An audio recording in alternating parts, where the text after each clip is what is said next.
Jopiny penjo ni kuondego to ok gin mage. Mana paro minyalo somo mana mapiyo kapok adhi ir Millicent mantiere kaunti ma Kisumu kendo. Erokamano Sharon, nawinji maler ka e gwenge mag Nyakach. Nyakach koni nyoro to ne oleo nokochwe, to bende osebedo kochwe gande. To kadwa duoko mana e ote ma iyudo mane ji wacho ni iwacho ne ji siki wacho ne ji ni daruru dhi e gwenge man malo. En adieri ni jopiny ool ka siki wacho ni sasa ma koth biro daruru dhi e gwenge man malo. Samoro nyalo bedo matek ng'eyo ni gwenge man malo gi gin kanye, kendo samoro inyiso ng'ato no dar kama ne onyuole, mane lo kama osedake nyaka ne samoro en ancestral land, tinyisi ni dhi kuonde mamoko man gi malo. Kuonde mamoko man gi malo samoro githoro bedo evacuation centers ma county kaka koro Kisumu kaendi kata mana Homa Bay nitiere kuonde ma moseketi ni ka disasters otimore to nyalo konyo ji mondo bedi. To samoro bende kuonde mamalo go eko ok en gima clear. Government pok obedo clear mondo wach ni kuonde mamalo gi gin kuonde machalo nade, nikech samoro nyalo nyiso ng'ato ni wuogi koro idhi dag gi samoro ka wat ni mantiere kamoro maber ma koth ok nyal affect, ma floods ok nyal tunde. Koro apani mano kama government onego bed clear mondo wach ni sama inyiso ji ni odar to gidar gidhi kuonde mage. Samoro dar mondo ng'ato dar kama osedake mondo dhi evacuation centers biro gi challenges mang'eny, nikech kuonde ma gidhiye gi samoro ginyal dar gi gima got, nikech iyudo ka kuonde go evacuation centers god tin kendo ginyal romo ji duto mabedo affected gi floods. Koro maendi gima call upon to government mondo ging'iyane ka ginyalo konyo jopiny. Jopiny osebedo ka hinyore e kinde mosekalo. To bende kanyalo medo wuoyo matin e wi wach mar kaka koro Kisumu County kaendi wang'eyo ni wantiere gimomiyo Kisumu County thoro hiny gi floods en ni Kisumu County nitiere wuowi nam Gulf. To ka dang bed ni solution ma permanent dang mar building dikes dang chope dang kony Kisumu County, to kendo kata areas mamoko bende ang'e ni magi interventions makoketi in place to biro konyo weche mag floods. So mana just to summarize yes. Wini wawinje yo makare ka wanaduo kendo wanayuda ka ote mari mogik ahinya ahinya kaluwore kod thor wachwa okinyi makawuono. Kapod wan e kaunti ma Kisumu nyaka Ramga Jwanga adhi nyaka ir jafwambo marwa Millicent Adhiambo. Millicent Adhiambo dioche makawuono nyaka Ramga Jwanga oluonwa chala mano mar arita ahinya to gwenge mago mag Tomboya mabende wachre ni ntiere nok mano mar arita. Millicent, amosi ni misawa mana malingling mabende nyalo chiwonwa kotenre kod mano dibedang.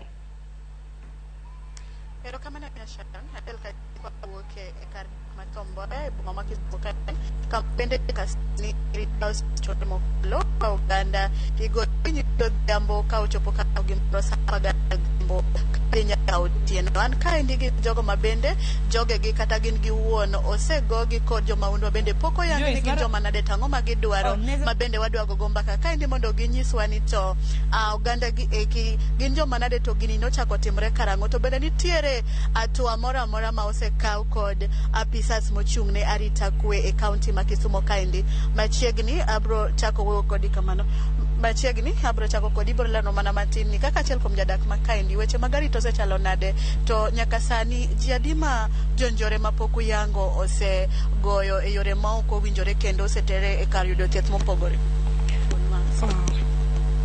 Okay, okosebedo maber. An jadak ma Tomboya ka nyinga iluongo ni Judith Atieno, an jadak ma Tomboya. Okosebedo maber kae kabisa nikech yudo ka koro seche moko koromo sa achiel sa ariyo ok nyal yudo ng'ato koko yudi oko to ng'eni gin joma richo biro kendo gimonjowa to ok nen maber. Apani incident manyoro was the second one nyaka ne aginene kae. Mokwongo ne nitiere juma mokalo matoke chande kane gigoyo achiel kuom neighbors wa kae sa achiel gi nus ok ne kata sa ariyo kendo nyoro gotieno gichako gimonjo nyako mane nie duka ka koro seloro duka odwani mondo wuok koro odhiyo to jo pikipiki moko iwacho ni gin ji adek obiro momaye gige manden godo. Koro kaka jodak makae wakwayo ni mondo ukonywa mondo ketnwa arita mar kwe nikech oko en gima ber ka sa achiel ok nyal yudi oko ni ko yudi oko ting mana ng'ama itong'o go panga kata igoyi gi kidi, ok en gima ber. Wakwayo mana kwe kende.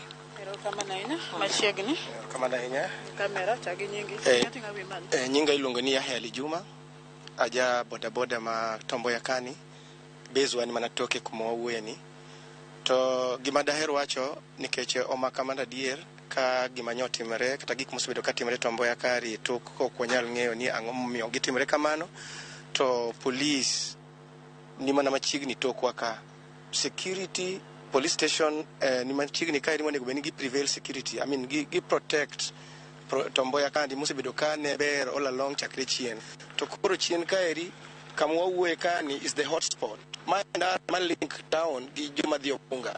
To gitokwa kanyo ero ka gikalo kanyo di mana ni uwi kudhi go ng'iyo to jo pikipiki adeko giting'ore en mana ng'wech mok nyal kata na yudo gi. Wasetres jariyo ga piko ka giting'ore jadeka di pikipiki na riyo. Ok gin joma mantie within here.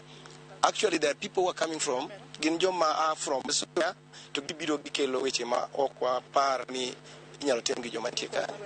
Koro kwayo wa matiere ni security makani security officer, security leaders matiere machiegni ok konyowa by ng'iyo ni security ma police timo patrol makisika saa Tomboya kani ka police dhi kuonde mamoko gidhi Kanyamedha kocha to ok ginyal biro Tomboya kani to police station is just within Tomboya kae to wan wainyore ka to gin gidhi kuonde mamoko. Koro wan bende wan joshuru wachulo mno shuru like any other. Ok dang bedno maber ka diponi jowa inego jo kastembe wa mwating'o mwatero town ni moro koro sani en bedridden en hospital ok nyal donjo no maber. Ok wawinjo kuwa mor kendo ok ber kabisa wan kaka jobodaboda makani nikech nying jobodaboda kethore. Wan ni toke kani to jobodaboda pikipiki nikech ng'ato kosebiro kwelo kata oluongo ni pikipiki. Yeah, so ok wawinjo maber. Pero kama na machiegni kwa tieko ini nyalo wachango kichako gi nyingi. An nyinga iluonga ni Dorothy Adhiambo. An jadak ma Tomboya. Asedak ka kuom higni malao 22. To wasebedo gi chandruok kendo an achiel kuom joma oseyudo chandruok. Ko kalo dweche ma osekalo go jo bodaboda gi noluwa gin jo pikipiki ariyo. Koro ka go kona tawuoro ni gin be gin mana joma ridore kare ne giluwa magi ataka magi donje mtoka gi yawo magi kaw gimoro amora dho nok gi inya. Mano nodhi kamano mana dhi ma report nikech I lost my phone so I had to report. Mano nodhi kamano ma karwa kayo kinyal kata bed ni gi mtoka kata bed ni wuotho gi tiendi security makayo ok ber. Mano nodhi kamano mwawuoro ni obedo maber nikech I reported the incident but kobudho matin awacho ni sani osetieko mana ndalo 6 jogo nogo jawda mobaro wiye ma en ng'ama helpless ma gimo nyalo timo onge. Kore momiyo wakwayo jotendwa mondo bi owuo gi polise makae mondo gi miwa security. Nitiere teini ma yande liel kae mabeyo kendo ne gikonyowa but sani ok giliel. Kore ibo yudo ni kiriembo kibiro kama to jabodaboda no kose simo taya to oluwi aluwa ma inipo mana nikech ng'eni ng'ato kosimo taya toki mondi nene kata gi side mirrors tek. Kore yudo ka mane magipo apato gidonjo kuomi. To bedo marach sani nikech kegoyo ng'ato saa 2 gi dakika 20 kata kapok oromo saa 1 gi dakika 20 kata kapok oromo saa 2 aparo ni it is a serious issue. Koro nakwayo jotendwa mondo kamin Tomboya ka polisi obiyo tim patrol wang'eni jogi gin joma nade nikech gi inyo ngima oganda ji kata ji ok nyal wuotho koa e tijegi magidhi e utegi.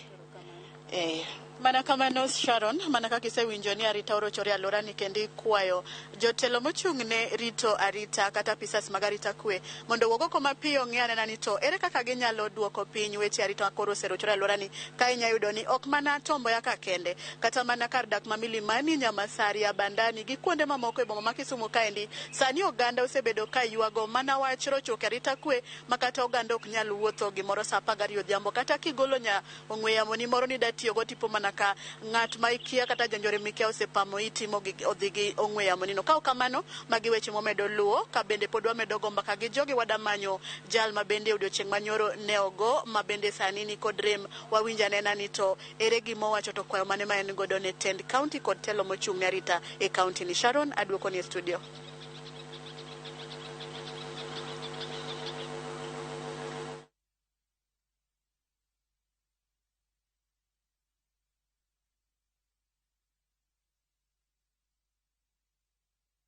Seromo adwaro mar mondo mi watiek thor wach mabende wantiere godo twak marwa e chenro mar mbaka oromo. Wang'eno kiny ma kawuono nwaloso kotendre koda chenro kata mana weche motenre koda koth mabende osebedo ka kelo masira mopogore opogore. Singo kinde ka kinde osebedo ka ichiwo. Donge ber kwa bedo kata mana gi lasting solution nikech kok en koth to en oro to higa ka higa ywak nyaka bedi. Adani watieki kila ng'ata biro bedo ka miyo thuolo mar dakika achiel. Koro kukucham dakika mar wadu. Achak gi county mano ma Homa Bay. Kinyalo mana winja Oscar. Thor wach mabende nwaloso kiny ma kawuono tenre kod kedo kod masiche. Mobed mago mag koth mabede koro timre gi sani. Kinde ka kinde berni in director mano ma ochung' ne weche mag masiche matimore apoya. Nitiere omenda mabende counties osebede ka ichiwa. Kendo omenda makamagi gitiyo machalo nade. Kinde ka kinde ywak nitiere. Kok en koth ten oro. Wach ni mugi kweche kode bedang'. Erokamano Sharon. County government ma Homa Bay gi sama wuoye ni wan gi county response emergency response center ma wan gi call center ma gimoro amora timore the entire county. Wan gi namba ma owinjo ni japiny goyonwa free en namba migo nono ma ok ong'ad kata siling achiel. Anda kwayo ni namba ni kaber tasom ne jopiny mawinjowa ma odak e alwora mar county mar Homa Bay. Ng'ata ma ulo muomo, ng'ata man gi weche wach moro amora kata mar kor lwasi, madang' ng'eyo chal mar kor lwasi, ng'at ma ulo muomo, ng'at man gi midhiero moro amora mar weche mag disaster nyalo go namba ma kiyiena tanyalo somo mondo jogewa oyud namba ni tiyo 24/7. En samoro amora migoye tibiro yudo ng'ama biro make kendo biro miyi duoko makare mondo mi wachop kama midhiero wuoke mapiyo kaka nyalore. Anda kwayo ni kabeda som namba ni en 08 en 08 00 kendo 08 70 chaka nuoye 08 00 kendo 08 70. Mogik awacho ni wanyiso jogo ni jogo obed motang'. Kapo ni neno kama ulo muomi kikiriti ikungi tang' ne ngimani kapok jolony kata jokonyo chopo. Kokamanda goero kamano kuom thuolo ma omiyowa. Erokamano ahinya Oscar kuom tiyo gi thuolo mari mar dakika achiel e yo makare. Oscar ochiwo kanyo namba nyakwar Mgajwang' ma bende inyalo ywaye tol kintiere kaunti ma Homa Bay ponono ni intiere gi masira momonje yo mapoe. Nyalo bedo mano mar koth ma bende chwe gi sani. Oscar agoni erokamano ahinya. Kopogore gi Oscar nyakwar Mgajwang' adhi nyaka e gwenge mag Nyakacha. Nitiere gi nyadendi Winnie ma bende pod nitiere kodwa. Winnie, dakika achiel en mari. Wachni mogik matieko. Erokamano Sharon. Adwa mana luongo jopiny mondo ka encourage gi ni sani wantiere gi climate change osemiyo gwengewa osebedo kata ka ponono ni wabedo gi midhiero machalo kamagi to climate change osemiyo midhiero gi osehinyowa ahinya kendo osewasen the situation. Koro adwa luongo mana jokanyana mondo waduto ndalo ma koth chwe nieri wapidhe yien. Iyudo ni achiel kuom yore minyalo kony godo midhiero mahinyowa especially mag floods kata drought en yor mar pidho yien. Ka wapidho yien iyudo ni kaka koro Kisumu County tree cover pod nitiere piny kabisa 8.6. Iyudo ka national to sani osedhi target mar 20%. Koro wapidhore yien ndalo ma wantiere gi koth mang'eny kamae.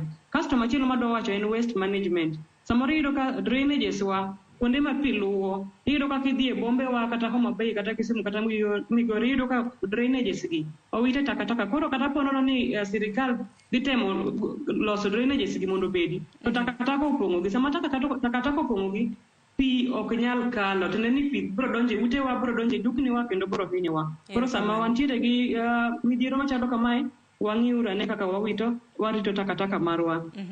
Machielo bende wang'i ane weche mag mental health kata sama wadeal gi disasters. Wasebedo kwa address weche mag disasters, kwa respond, kwa prepare, lakini wach mar mental health ma bende samoro thoro hinyo jowa mag jopiny ok bed address. Kaka tinada wasebedo kwa address mental health Erokamano ahinya. Paro maliw kanyo gino marwa ni jopiny winjo paro maliw mabende somo wini agoni erokamano ahinya jalony weche mag midhiero ma apoya. Kopogre gi wini nyakorom Gajwang' watudre gi Patrick Nyamita achiel kachiel kowuok e studio marwa e kaunti ma Kisumu. Patrick, papen mari wachni mogik. Erokamano Sharon. Mokwongo mogik bugo erokamano ne TV Ramogi kuom miwa thuolo mar sharing programs wa gi jopiny. Kendo dakawo thuolo mar go erokamano ni jo ma jo Kisumu who have cooperated with us so far. Sani koro we move to the ground. We are no longer going to be in the offices during this period. Koro wakwayo gi mana ni sama wachope ground wadwaro support from them, even though we've had very good cooperation, especially from the people, grassroots representatives. To wadwaro ni sama we move to the ground, we are also going to be working hand in hand. And gimanya kwangis gini this issue of identifying intervention areas or kobirumo sani and gimwadwano team throughout the year until such a time that we've identified all the areas madwaro intervention koro kwarit ni nyaka sama midhiero moro wuok eka waringo gine. To Patrick, Kisumo kanyo onge gi namba ma apoya samoro ne janeno marwa mawuok e kaunti ma Kisumo samoro manyalo dwaro ywalo tola nikech sa ong'adowa.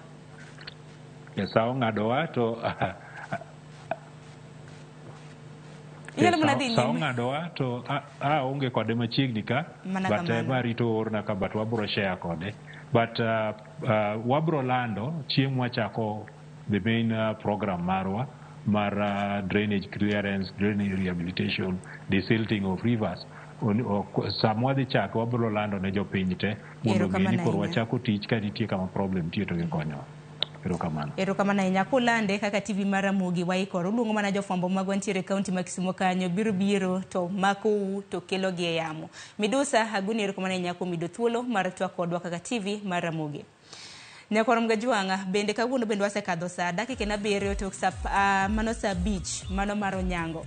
Elojo wetewa mabende nwatayo godo chenro makama Cleophas Watch Joyce Oduor jomak duol director marwa kawuono en wuod Uyoma Ubado waguno erokamano ahinya. Beda kicha nikech koth bende ka chue mana kaka inyisowa pile wabeda kicha wang'i aluora marwa kaka ntiere donge bende wagore ne ji simu jok ma bende ntiere gwenge ma bende koth samoro pija himo bende wang'i anena chal mar ngima margi. Kokamano orichur masane ibed gi odiochieng' makare par ni koth chwe mare pod igeno chwe mare dwe mabiro nyaka dwe mokwongo mano higa mabiro koro wabed mana kicha bende waridre e yo makare.